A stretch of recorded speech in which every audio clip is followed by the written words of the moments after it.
లేటెస్ట్‌గా అయితే నిఖిల్ మలేక్కల్ అయితే ఒక ఇంటర్వ్యూ ఇచ్చాడు. ఆ ఇంటర్వ్యూలో అయితే తన లవ్ గురించి, తన బ్రేకప్ గురించి మొత్తం అన్నీ మాట్లాడాడు. అవేంటో తెలుసుకునే ముందు ముందైతే మన వీడియోని లైక్ చేయండి. అలాగే ఛానల్‌ని కూడా సబ్స్క్రైబ్ చేసేయండి.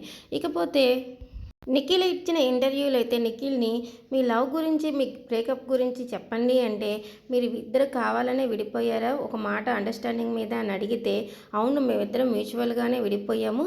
అది కూడా బిగ్ బాస్‌కి వెళ్ళకముందే విడిపోయాము. ఆ డిప్రెషన్‌లోంచి బయటికి రావడానికే బిగ్ బాస్‌కి వచ్చాను. నేను ఎవరిని ఎక్కడ ఎంతవరకు మాట్లాడాలో అది నేర్చుకున్నాను ఇప్పుడైతే. అలాగే నా పర్సనల్ స్పేస్‌లో ఎవరు ఉండాలో, ఉండకూడదో కూడా సెలెక్ట్ చేసుకోగలుగుతున్నాను. ఎవరిష్టం వాళ్ళది అన్నట్లుగా అయిపోయింది. నా కోసం నువ్వు ఉండు, నీ కోసం నేను ఉంటానని రూల్స్ ఏం పెట్టుకోలేదు. మేమిద్దరం మ్యూచువల్‌గానే విడిపోయామని చెప్పేసి అయితే పెద్ద సెన్సేషనల్ కామెంట్ అయితే చేసేసాడు నిఖిల్. మరి ఈ ఇంటర్వ్యూ చూసిన వాళ్ళందరూ అదేంటి నిఖిల్ తన ఎమోషన్స్ బాగానే చెప్తున్నాడు, కానీ కావ్యని కూడా ఇన్వైట్ చేయండి, ఇంటర్వ్యూ చేయండి, తన బాధను కూడా తెలుసుకోండి, తన ఎమోషన్స్ కూడా పంచుకోవాలి కదా, ఒక్క సైడే వింటున్నాము, తన వెర్షన్ మేము వినలేదు, తనది కూడా రావాల్సిందే ఇంటర్వ్యూ అని చెప్పేసి అయితే కామెంట్స్ పెడుతున్నారు. అలాగే కొంతమంది అయితే బిగ్ బాస్కి వెళ్ళకముందే నువ్వు డిప్రెషన్లోకి వెళ్ళావు, నేను లవ్ బ్రేకప్ అయిపోయింది కదా, మరి బిగ్ బాస్లో నువ్వు మళ్ళీ తన పేరు ఎందుకు తెచ్చావు, కావ్య పేరు అని అయితే కామెంట్స్ చేస్తున్నారు. మరికొందరైతే ఫ్యామిలీకి ఇంపార్టెన్స్ ఇస్తున్నావు కరెక్టే. మరి ఇన్ని సంవత్సరాలుగా ప్రేమించిన అమ్మాయిని ఒక్కసారిగా ఏమైందో తెలియదు కానీ ఎంత పెద్ద గొడవ అయినా సరే చెయ్యి అయితే విడవకూడదు.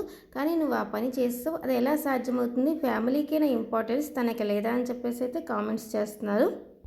అలాగే నిఖిల్ అయితే ఈ ఇంటర్వ్యూలో నాకు ఎమోషన్స్ ఎక్కువే, అలాగే పేషెన్స్ కూడా ఎక్కువే, అయినా సరే మేము విడిపోవాల్సి వచ్చిందంటే మీరు అర్థం చేసుకోండి అని చెప్పాడు.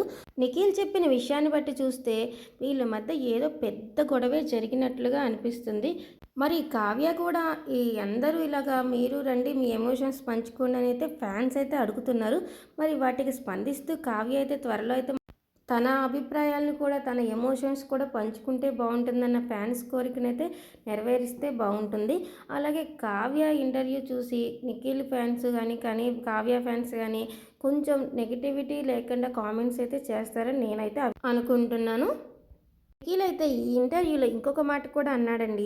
అదేంటంటే కర్మ అనేది ఎవరిని వదిలిపెట్టదు, అది వాళ్ళ దాకా వస్తే కానీ తెలియదు, అప్పటిదాకా నేనేం మాట్లాడలేను, అది వాళ్ళ ఇష్టానికి వదిలేస్తున్నాను అని చెప్పాడండి. దేనికన్నాడంటే మాట ఈ మధ్య తన మీద కావ్య మీద కానీ ట్రోలింగ్స్ అయితే ఎక్కువ అయ్యాయి.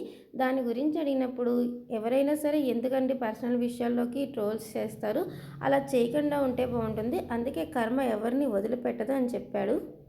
మరి త్వరలోనే కావ్య కూడా మనందరి ముందుకు ఒక ఇంటర్వ్యూ ద్వారా వచ్చి తన ఎమోషన్స్ పంచుకోవాలని అయితే మనందరం అయితే కోరుకుందాం. మీకైతే వీడియో నచ్చింది అనుకుంటున్నాను. ఒకవేళ నచ్చితే లైక్ చేసేయండి. అలాగే కొత్తగా నా ఛానల్ ఎవరైనా చూస్తుంటే సబ్స్క్రైబ్ చేసేయండి. Thank you for watching.